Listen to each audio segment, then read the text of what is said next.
আজিৰ এই ভিডিঅ'টোত মই তোমালোকক ক্লাছ 6 ৰ বিজ্ঞান কিতাপখনৰ যেটো চেপ্টাৰ নম্বৰ 5 টোৰ নাম কি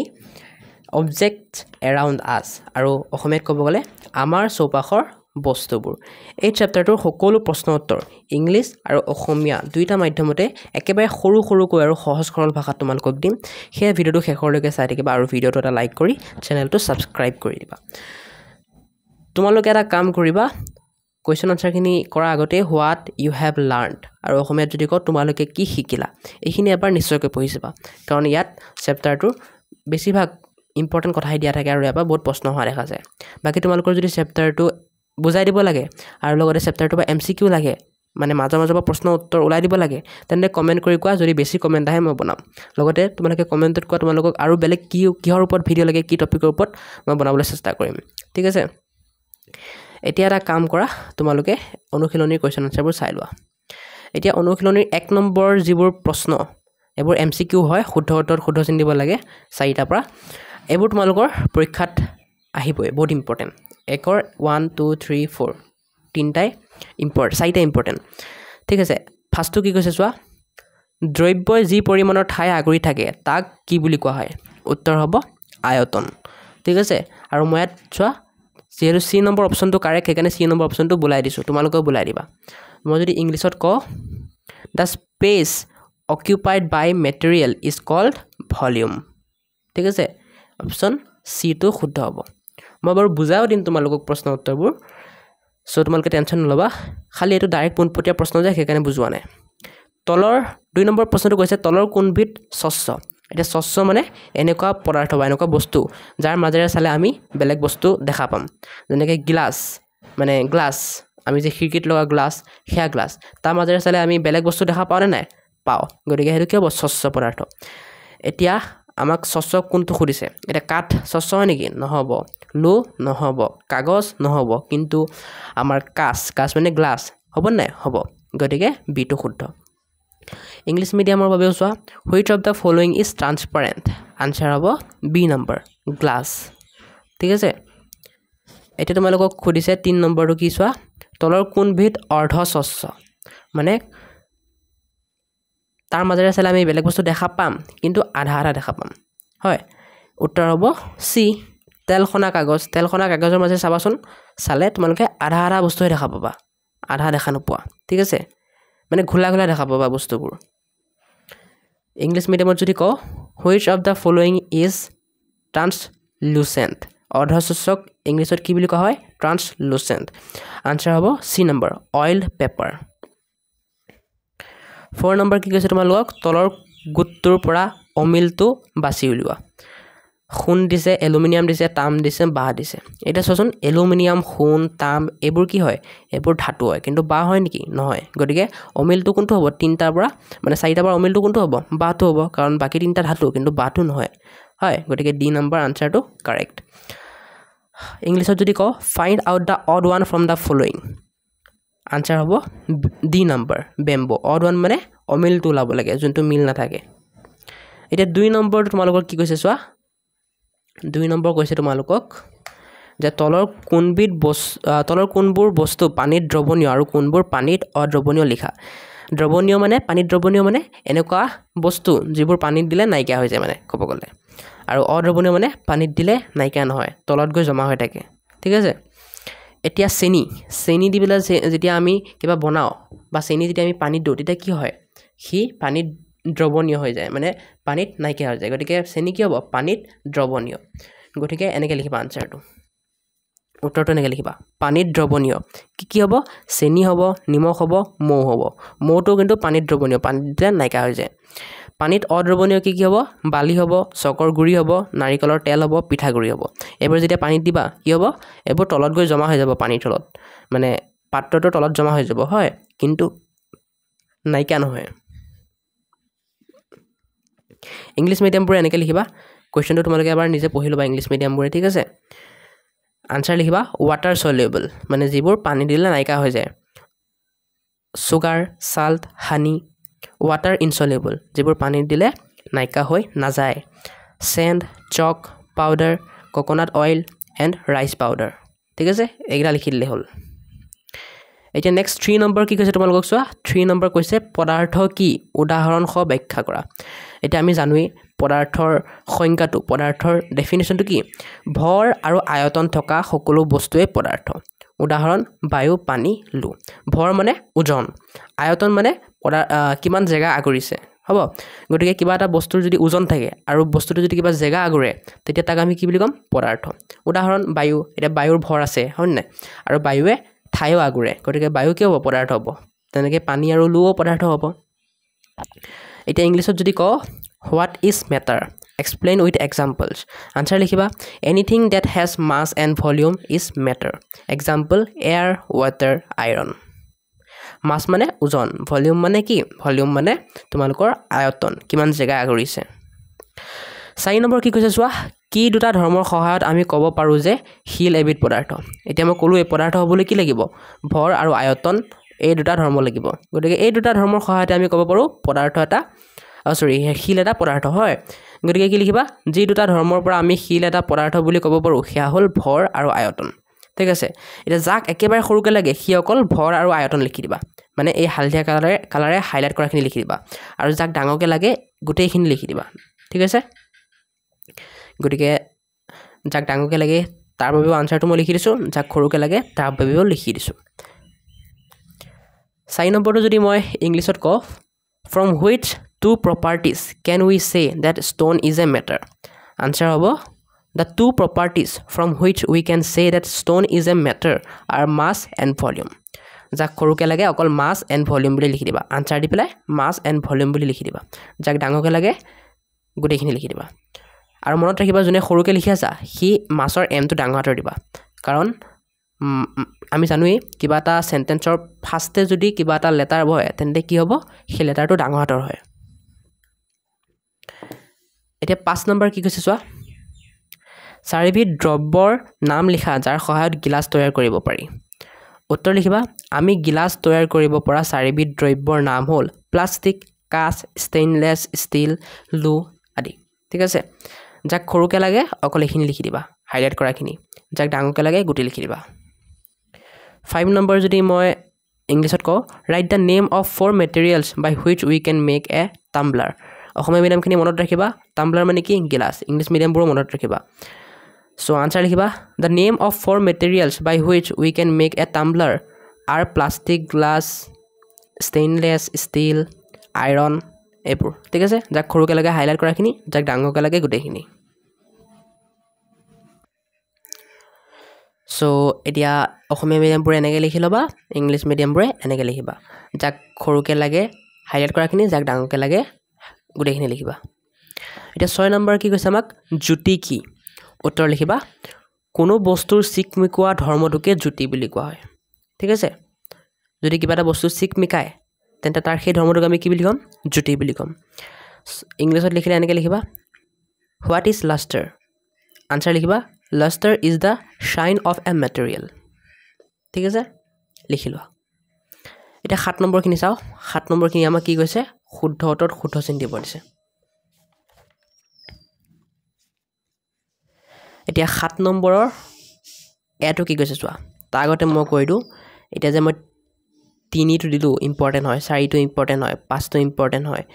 6 টো ইম্পৰ্টেন্ট হয় 7 ৰ গুটেকেইটা ইম্পৰ্টেন্ট ঠিক আছে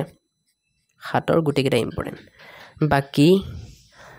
8 নম্বৰটো ইম্পৰ্টেন্ট হয় 8 নম্বৰটো দিম বাৰু ইম্পৰ্টেন্ট হয় বাকি 2 নম্বৰটো যে 2 নম্বৰটো ইমানটা ইম্পৰ্টেন্ট নহয় তোমালোকৰ নাহিবও পাৰে আহিব পাৰে মানে ইমান ইম্পৰ্টেন্ট নহয় কিন্তু যোনবোৰ এটো কালাৰে হাইলাইট দিছো হেতু মানে আহিবই 90% চান্স আছে আহা ইয়াপাই দুই এটা আহিবই এতিয়া আমি শুদ্ধ অতত শুদ্ধ চিন্তাবোৰ চাও আহা তলৰ বাক্যবোৰ শুদ্ধ নে অশুদ্ধ লিখা এ নম্বৰ কাঠ শস্য কিন্তু কাঁচ অশস্য হয় জানো নহয় কাঠ অশস্য কিন্তু কাঁচ শস্য হেতু হলে শুদ্ধ হলে গতিকে এটো ভুল কাঠৰ গুৰি পানীত দ্ৰৱীভূত হয় জানো নহয় কাঠৰ গুৰি পানীত দ্ৰৱীভূত নহয় গতিকে ভুল ইংলিছত যদি কওঁ মই এ নম্বৰটো wood is transparent but glass is opaque ভুল হ'ব কাৰণ wood transparent নহয় wood কি হয় opaque হয় glass opaque নহয় glass কি হয় transparent হয় গতিকে ভুল B number sawdust is soluble in water এটো কি হ'ব এটো ভুল হ'ব কাৰণ insoluble হয় সি নম্বৰ কৈছে পানীত নিমখ দ্ৰৱীভূত হয় এটো শুদ্ধ হ'ব সঁচাই পানীত নিমখ দ্ৰৱীভূত হয় ইংলিছত যদি কওঁ salt is soluble in water শুদ্ধ হ'ব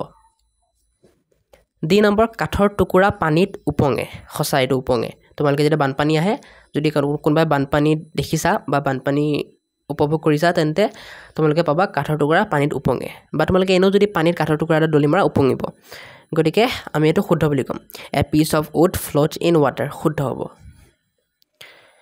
ই নম্বৰ কি কৈছে নাৰিকলৰ তেল পানীত দ্ৰৱীভূত হয় হয় জানো নহয় নাৰিকলৰ তেল পানীত দ্ৰৱীভূত নহয় একানে এটো ভুল ইংলিছত coconut oil is soluble in water এটো কি হ'ব ভুল হ'ব F নম্বৰ গ্লিচাৰিন পানীত দ্ৰৱীভূত হয় এটো কি হ'ব শুদ্ধ হ'ব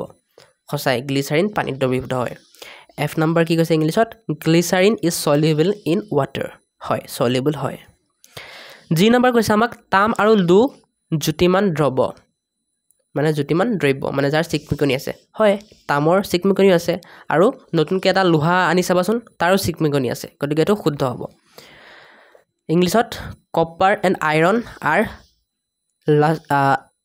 lustrous material এটো কি হ'ব শুদ্ধ হ'ব 8 নম্বৰ কি কৈছে বায়ু স্বচ্ছ এটো শুদ্ধ হ'ব কাৰণ আমি বায়ুৰ মাজেৰে যিকোনো বস্তু দেখিব পাৰো হয় 8 নম্বৰ ইংলিছত কি কৈছে air is transparent শুদ্ধ হ'ব এতিয়া আমি মিলোৱা মিলিখিনি চাম হা এতিয়া আমাক কৈছে কোনটো বস্তুৰ পৰা বনোৱা হয় মিলাব দিছে গতিকে টুকা বহি কবা বনোৱা হ'ব কাগজৰ পৰা কাগজৰ লগত মিলাবা গজাল লুৰ লগত চকী কাঠেৰে বনায় গিলাস কিহে বনায় কাচ মানে চিসা হয় খুটা কিহেৰে বনায় কপা ইংলিছত যদি কওঁ notebook made up of paper nail made up of iron chair made up of wood tumbler made up of glass thread made up of cotton ঠিক আছে গতিকে মিলাই লোৱা এইখিনি ইংলিশ মিডিয়ামৰ কাৰণে আৰু এইখিনি অসমীয়া মিডিয়ামৰ কাৰণে সেমে হয় বাৰু এতিয়া আমাক 9 নম্বৰ কৈছে প্লাষ্টিকেৰে তৈয়াৰী 5 বিধ বস্তুৰ নাম লিখিব দিছে ঠিক আছে এতিয়া তোমালোকে সাগে মই ইয়াত লিখি নিদিলো তোমালোকে এটা কাম কৰিবা লিখি লবা কি লিখিবা প্লাষ্টিকেৰে তৈয়াৰী 5 বিধ বস্তুৰ নাম তোমালোকে চকী লিখিব পাৰা ঠিক আছে আৰু তোমালোকে কি লিখিব পাৰা তোমালোকে কলম লিখিব পাৰা ঠিক আছে মই লিখি দিছো লোৱা এই নধানধি কৈছে কলমটো চকী আৰু মই ভিডিওটো পোষ্ট কৰি লিখি দিছো যাতে ডাঙৰ নহয় ভিডিওটো সো মই লিখি দিলো চোৱা 9 নম্বৰটোৰ উত্তৰ চকী কলম কাহি বটল বাটি ঠিক আছে এবোৰ লিখি দিলে হ'ল ইংলিশ মিডিয়ামৰ কাৰণে chair pen tumbler bottle light এবোৰ ঠিক আছে বাকি এটো পৰীক্ষাত আহা ইমান চান্স নাই ইম্পৰ্টেন্ট নহয় ঠিক আছে এতিয়া নেক্সট আমি খালি ঠাই পূৰ কৰাখিনি চাম হা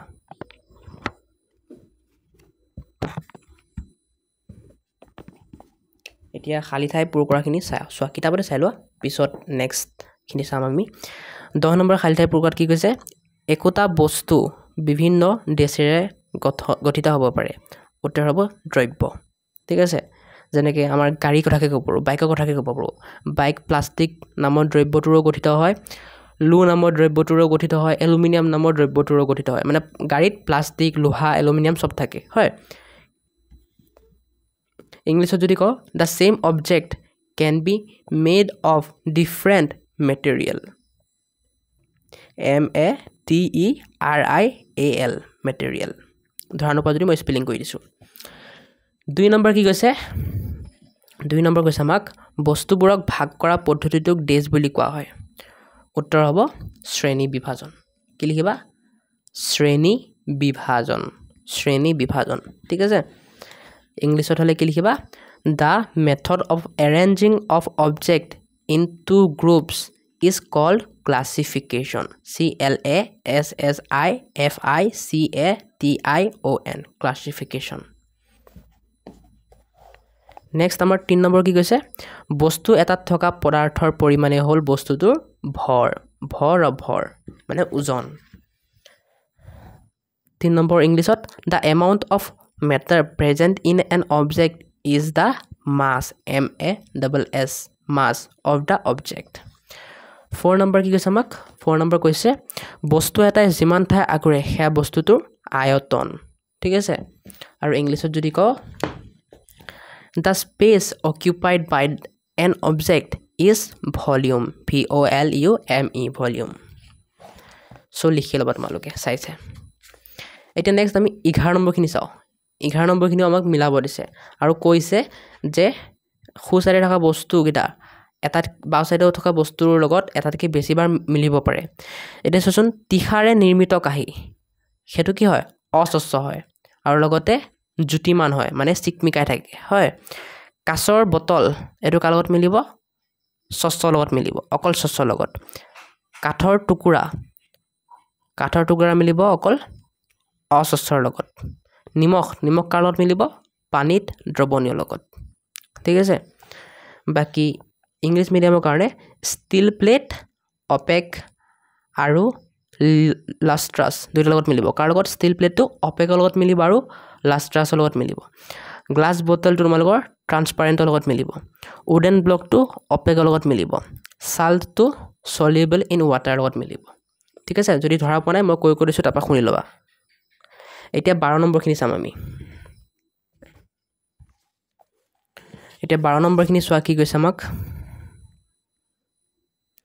12 নম্বৰখিনি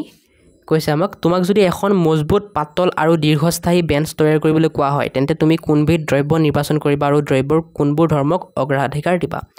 উত্তৰ লিখিবা এনেকে এখন মজবুত পাতল আৰু দীৰ্ঘস্থায়ী মানে বহুত দিন ধৰি যোৱা বেঞ্চ তৈয়াৰ কৰিবলৈ মই ধাতু বাছি লম বিশেষকৈ ষ্টীল আৰু এলুমিনিয়ামৰ সংমিশ্ৰণ